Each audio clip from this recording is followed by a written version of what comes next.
What's up, Monero fam? It is your two favorite people, Matt, Chill.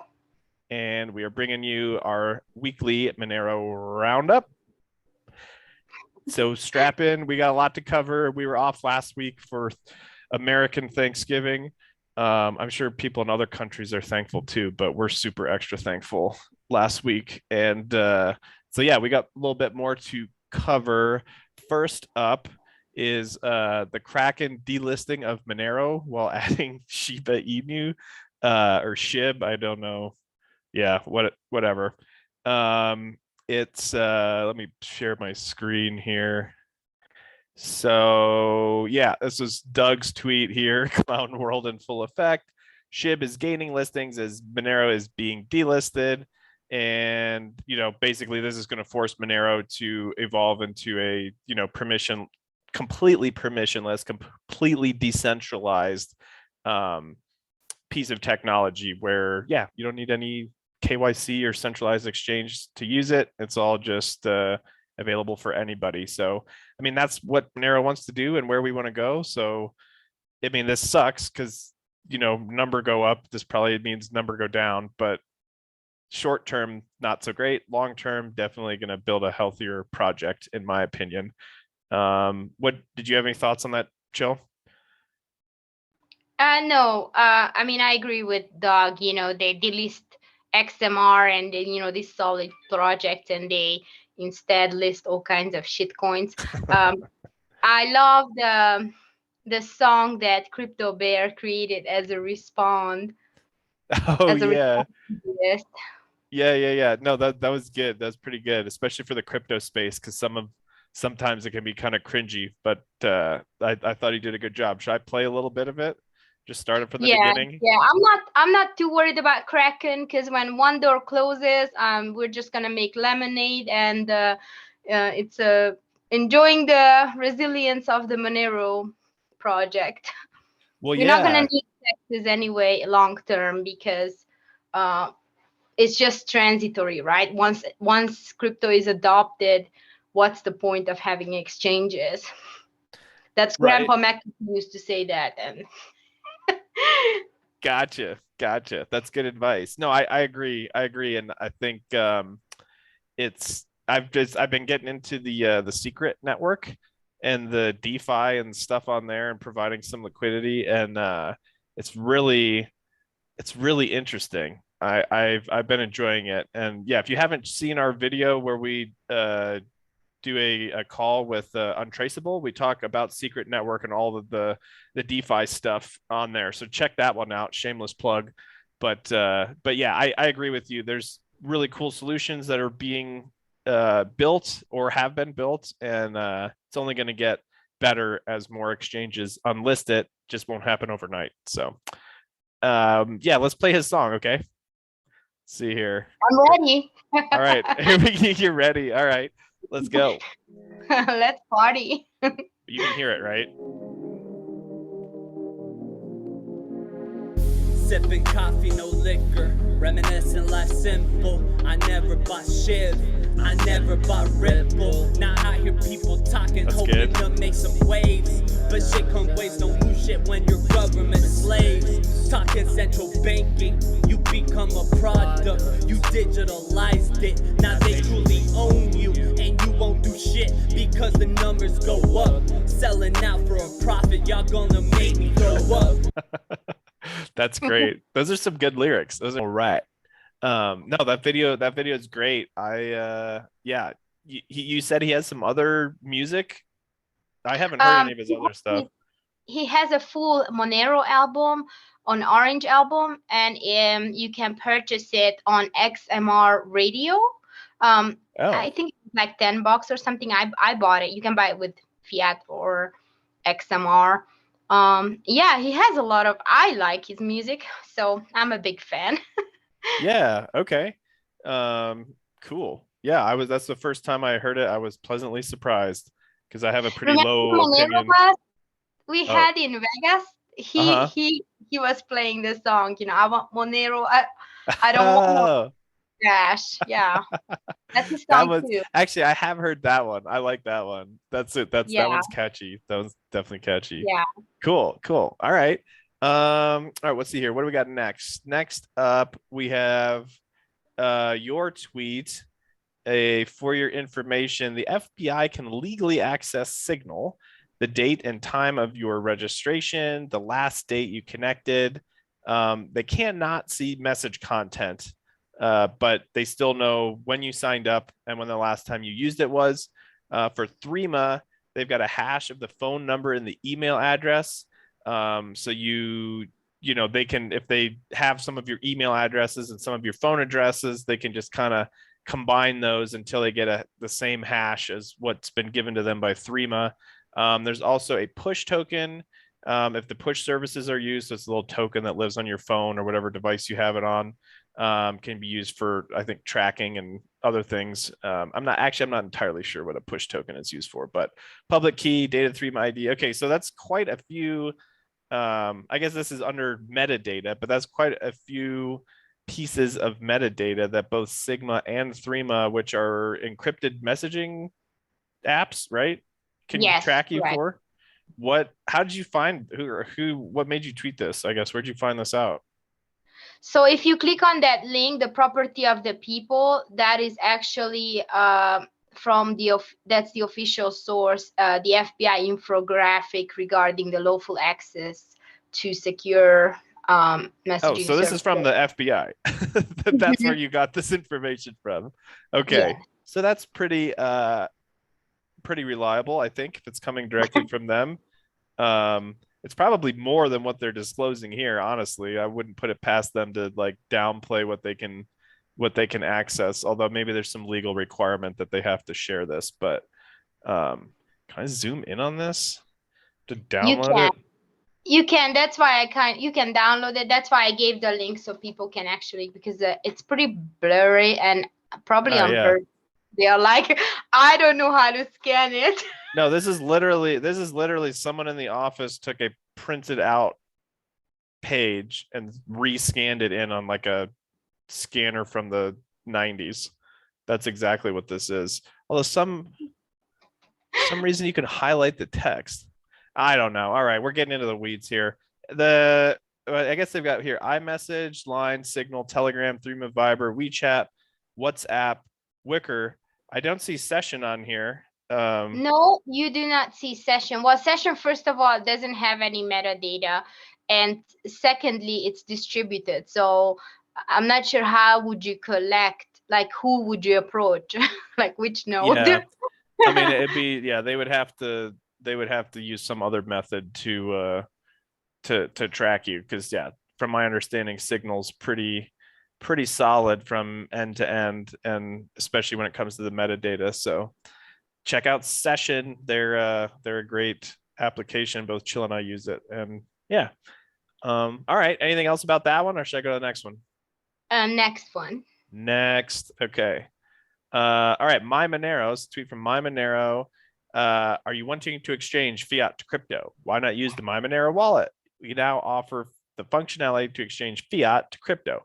I'm going to guess it's not for United States people, but maybe it is. And again, that is just totally a guess. And we have Phoebe and Jennifer Aniston from Friends dancing to celebrate this. How it works. What was it? When did they post We're this? so funny. November. this first comment here. How it works. No, MyMonero is a great wallet. They're pretty well regarded, I think, by the community, and then I even have a yacht.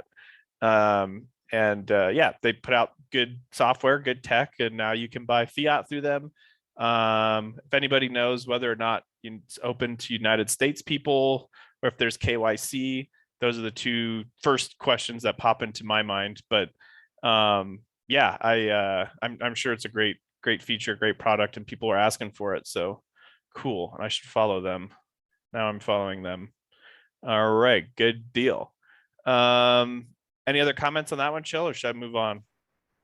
We can move on. All right, next. All right, Crypto Bear. This was the guy who made that video from earlier Why don't you read this one first, Chill? Yeah, he has a good idea. He thinks that all DEXes and swap providers should have a unified order book for price discovery. It would run in a parallel to the service. Imagine a completely P2P price feeds away from any centralized party controlling it. And in regards to this, when we had the Twitter Spaces call, we had a Monero fan who was quite convinced, centralized exchanges such as Binance has sort of fake Monero on their books, and they're trying to suppress the price. I don't think we have a way to prove it, whether or not that's true. I will say that if you recall, Matt, when we first started the YouTube channel, we were looking at MicroStrategy adding Bitcoin to their balance book. And that was still in the bear market and nothing was moving. The price was the same.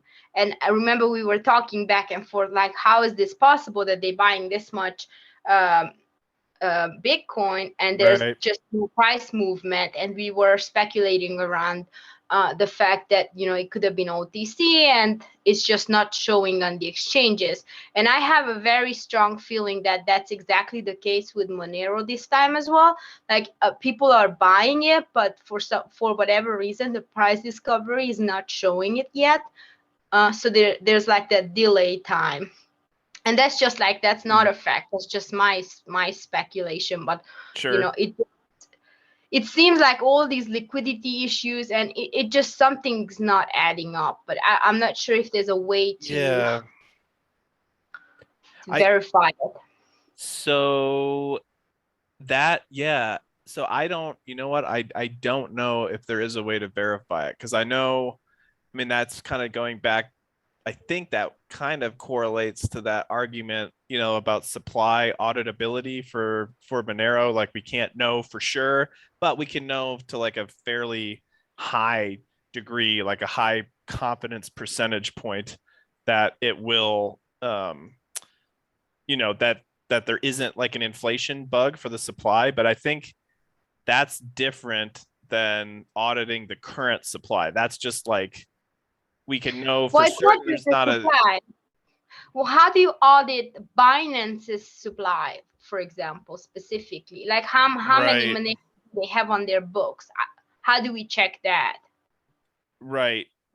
So so you're right. There is no way to audit it unless they were to make that information public. But even then, they could have a big wallet of Monero and then they, show you the view key to that and say, okay, they have, 10 million or, 1 million Monero, but then they have a second wallet that has, another 3 million in it or something, or it's not like the total amount. So they're sitting on more and they can, manipulate the price. I don't, off the top of my head, I don't think that there's a good solution for that. Although, what Crypto Bear is proposing here is that everybody's got, it's basically a single order book, that everybody's trading on, which would be really great for efficiency and for not having everybody basically who's using that unified order book would be kind of incentivized to contribute to it if they're using it on their project or for their DEX or their swap or whatever. So that the incentives align there. I think that makes sense, and it would be nice to have peer-to-peer price feeds without relying on any centralized party. I think the downside with a single order book is, if somebody figures out how to manipulate that, either with a flash loan or, some kind of exploit, instead of just like one project or one ecosystem or one DEX, having incorrect pricing, it's going to be literally everybody. So it kind of like, it could just kind of crush the ecosystem if there was some kind of an exploit. We're all using the same order book. That would be my only fear. I see what you mean. It's something to think about, but I do not believe that Monero's price is natural at the moment, especially if you look like Zcash went on a bull run and everything. So it's like, I can't prove this, but I just know that something's fishy going on with the price, because everything else, the shittiest shit coin went on a bull run. But I mean, I don't think Zcash is the shittiest shit coin, but I'm not saying Zcash is the shittiest shit coin. I'm saying that Shibcoin and whatever. Dog coin meme and, shit. Kangaroo coin, everything had a, a nice, yeah. cycle. Well, I want to agree with you. And if it came out that there was some kind of like price suppression, I would not be shocked. At the same time, though, just from like an investor perspective, I know that the Zcash Foundation has a lot of money and they're lobbying for Zcash, right? So like, even though they're private, they're not private by default, which makes, exchanges and regulators feel a little bit better. Plus, they're taking them out to lunch and, shipping them one of Ricardo's watches or something like that. And, kind of greasing the wheels there. So like, I'm not surprised that Zcash is outperforming Monero. And to me, like, if you're thinking about buying Monero as an investment, a speculative investment, which is what drives a lot of the price action currently, I think, in my opinion, you've got to factor in like it's been delisted on Kraken. There's a lot of regulations. So like the perception of it right now is, okay, I've got $100. Do I want to put it into something that could get delisted tomorrow? Or do I want to put it into something that, has a lobby and a bunch of money and a real person behind it who's got a team that's running around trying to promote it to everyone who will listen, right? So I can see both sides of that. I'm not sure I feel one way or the other about it, because it does feel like something's off. I just can't put my finger on it. I don't know. Something's off. I mean, just think about it. Just since you and I, like, we watched literally the community increase almost explode. There has been Coincards. There's so many use cases for Monero. There has been an increased use case on the dark web as well. There were so many mainstream type adoptions, like the bistro and all these things, and nothing's happening. Like, the price is not responding to reality, which is happening, the implementation, the adoption. Like, there's something fishy there that is not either there's a significant delay or there's some kind of manipulation. Funny business. Yeah. I mean, it could be so many things. I just, it's hard to, I almost don't want to speculate because I feel like we'll be here for another 30 minutes, but I agree with you. Something is fishy. Something's fishy. I'm not sure if it's like active manipulation or if it's just people not realizing how awesome Monero is yet. But yeah, I mean, the community has definitely grown, and I feel like it's being used more, definitely more than when I got into this space, back in the day. But I don't know. All right, somebody will probably have an opinion. Yeah. Anyway, if you guys have any opinion, you can comment down below and yep. share Please. your 2 cents. Please do. Okay, next up we have Seth. Seth for Privacy saying this may be just one of the biggest things I've seen for preserving mobile privacy since Kali X OS. Trying this out now, but I've heard great things. Would highly recommend. Start looking into this. Thank you, Silent Link One. I don't. Connecting Bitcoin, okay, some guy or some company. Basically, so you're able to buy data, SMS, and voice for. I mean, basically, you're able to buy it with crypto. So that is great. Oh, okay. So you can pay with Bitcoin, and you can buy the SIM. And okay, interesting. I wonder if you can get it in a different country. That would be awesome. Yeah, I want to try it first. I'm curious about that data because it seems a little bit too cheap for me for a year. $59 for a year for data. Right.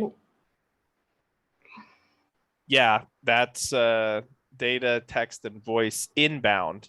So maybe that's not outbound. So maybe you can just receive it, but you can't send anything without paying more. Maybe. Because it's is there such thing as you can receive it but you can't send it? Yeah, that SIM card that that you and I were doing or setting up, that one charges you, it's free to receive, but it charges you to send. So you have to pay to send.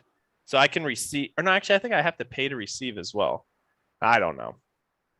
Okay, we'll try this and let you guys know. Okay, yeah, but it's interesting. Yeah, you can buy it with Bitcoin. This looks like U.S. identity. This is an American SIM, but you could, potentially buy it privately, put it onto a Google Pixel as you got Kali XOS on.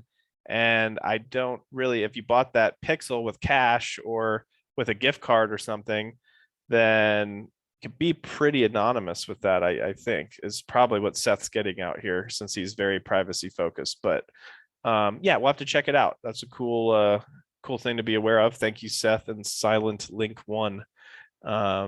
Cool. All right, next we've got a Coincard shout out. Actually, this isn't a shout out. This is just an update on Monerotopia. What's going? Can you read this one first, Chill? Yeah, so I suppose the conference has been renamed for XMRFORALL. That's the new name. Got it. And Coincards is actually one of the first sponsors, and what a great sponsor to have. I think this is perfect because a lot of folks in the Monero community are not aware of how to spend Monero in an easy way. In Coincards you can purchase these gift cards and prepaid vouchers and just spend it anywhere. So I think it's awesome. Yeah, that's great. I have not used them yet, even though I should have, and I really support their service and what they're doing. But yeah, I can't speak to the user experience, but what they're doing and providing for the crypto folks is definitely awesome and excellent, and I hope they keep doing it. Yeah. Well, James bought the pencil, the Apple Pencil with Coincards. So basically with the XMR and the Coincards. So I mean that's pretty convenient. Gotcha. Nobody knows who has an Apple Pencil. Nice. Except for Apple, maybe, because they have they have a GPS tracker inside the pencil, I heard. No, I didn't. I'm just making that up. All right, next we have Zcash shielded orchard addresses, not T addresses. Oh, this is the cake wallet thing, right? Can you explain? Yeah. Give me the rundown on this if you don't mind. Well, if you want to play first, don't ever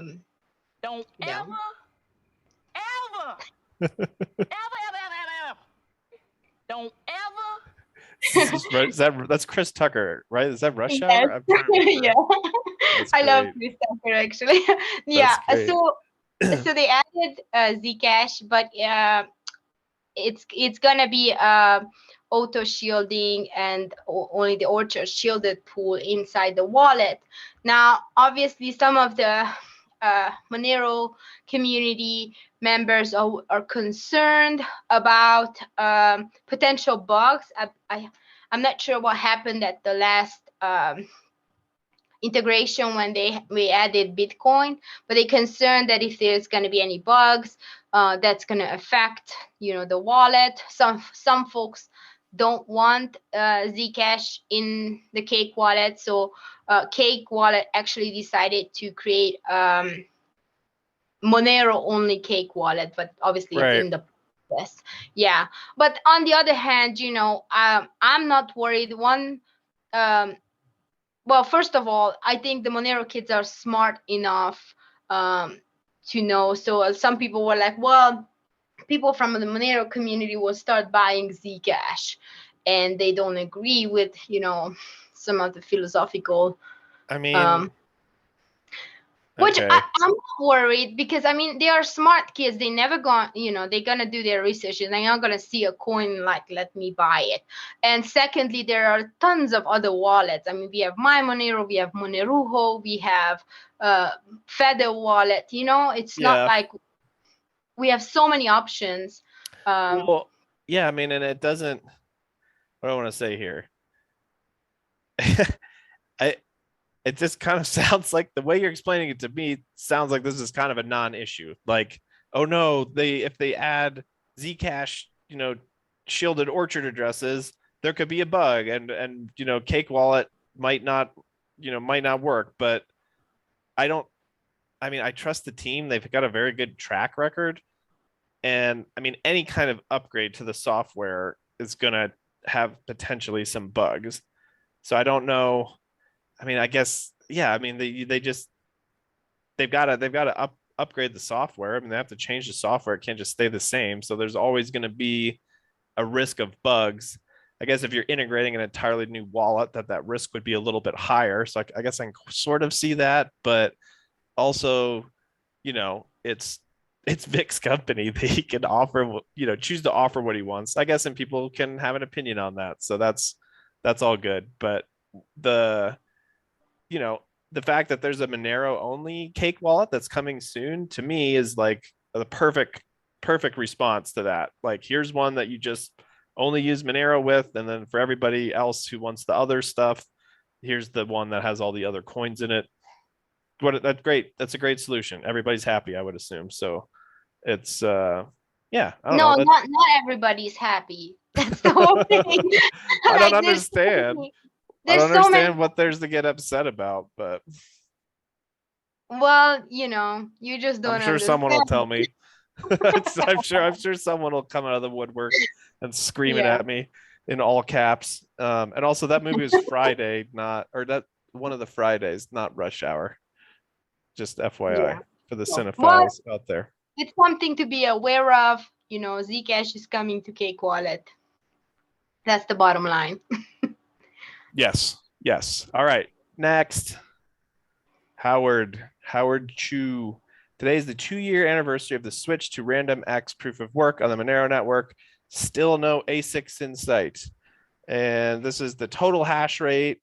I guess the dotted line is the price, but the total hash rate. So basically, how much computing power is being pointed at mining Monero and helping keep the network secure and transactions and all that stuff running smoothly. So it looks, I guess that chart looks like there's no ASICs. I mean, if I was an ASIC manufacturer, I would just like slowly bring them online over the course of a few months to a year. And then, just so I don't make a big spike in the hash rate, but that's just me. So maybe there's some other way that Howard's looking at this that, well, it's ASIC resistant, so right. They can't. But is that, I mean, I guess, and I haven't really dove super deeply into RandomX, so because there it's randomizing it. That's why they can't build anything for it. That's random. So it switches. Gotcha. I guess I don't see how the hash rate chart proves that, but it's I mean, there's no big spike in it, so that's good. That means that it's probably just like organic growth. But yeah. And that's another thing that's fishy, right? Like, there's all that growth, and what is the price doing? It's just not adding up. Yeah, if you look, so there's the dotted line. We get that run up in over the summer here of this year, and then the hash rate kind of continues to climb. I guess it's leveling off a little bit, but it's kind of going sideways. I don't know. That's hard to interpret that. I don't know.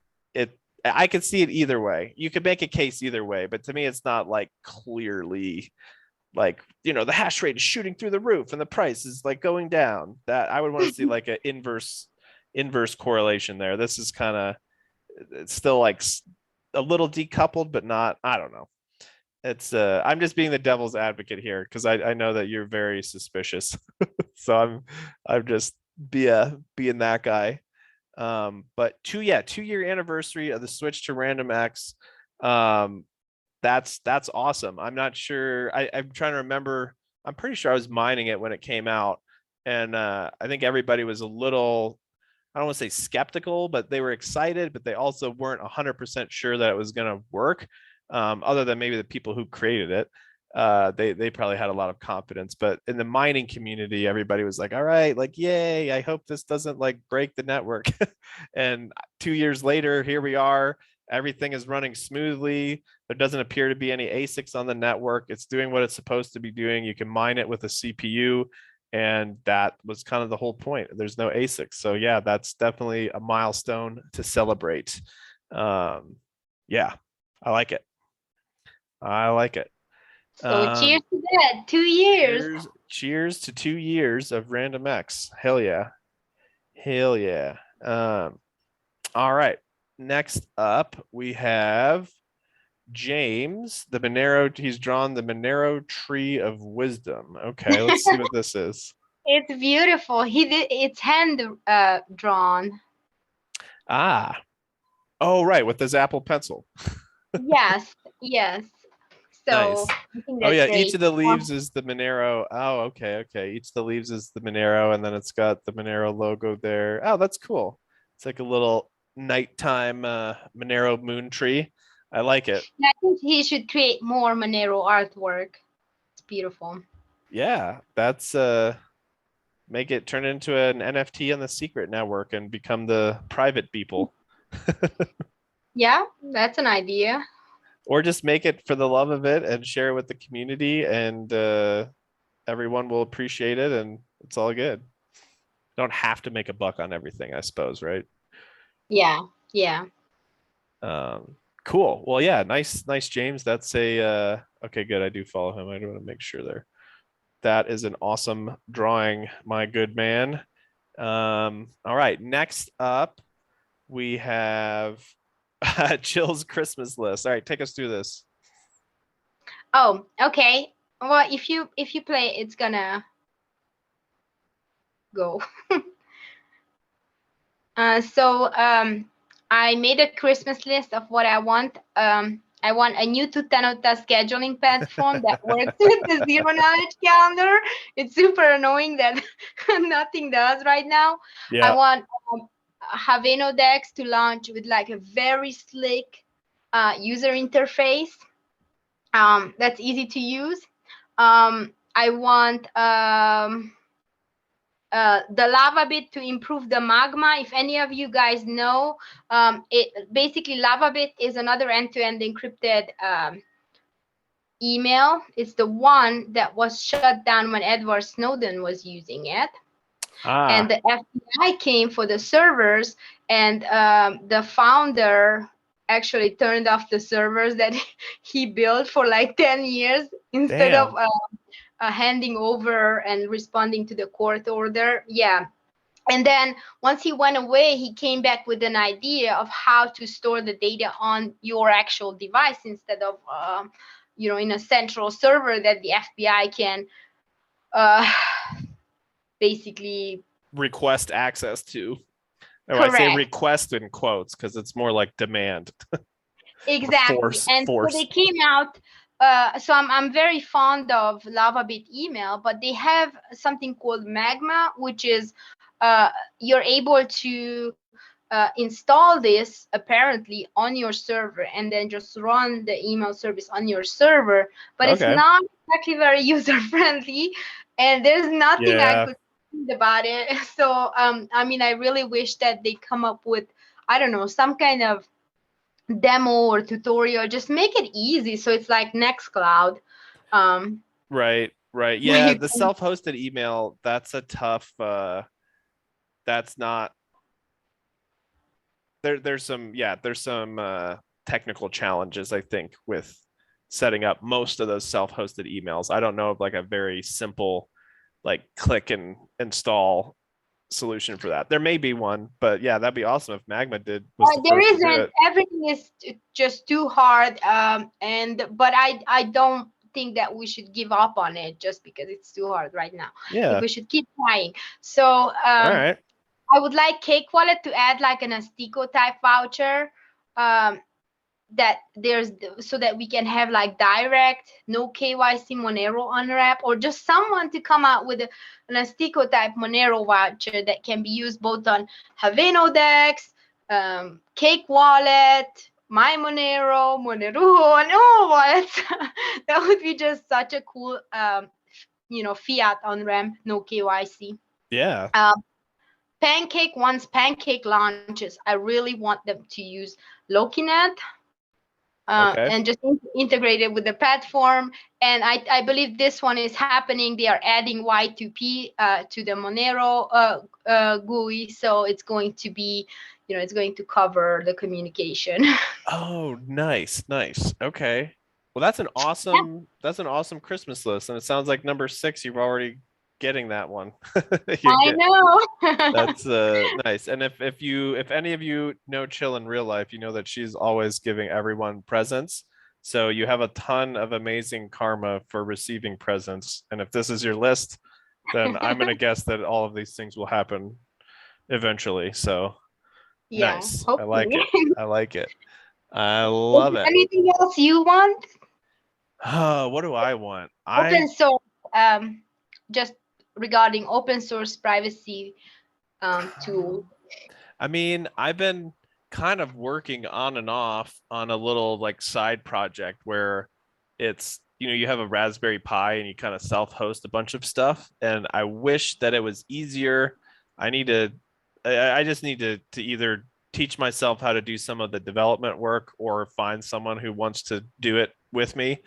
And I would love to have like a little image on an SD or one of those micro SD cards that you just pop into a Raspberry Pi, and it has like Nextcloud, Docker, Home Assistant, some kind of self-hosted email, maybe a VPN, and some crypto wallets and stuff like that, and just kind of all pre ready to go. And just So plug and play.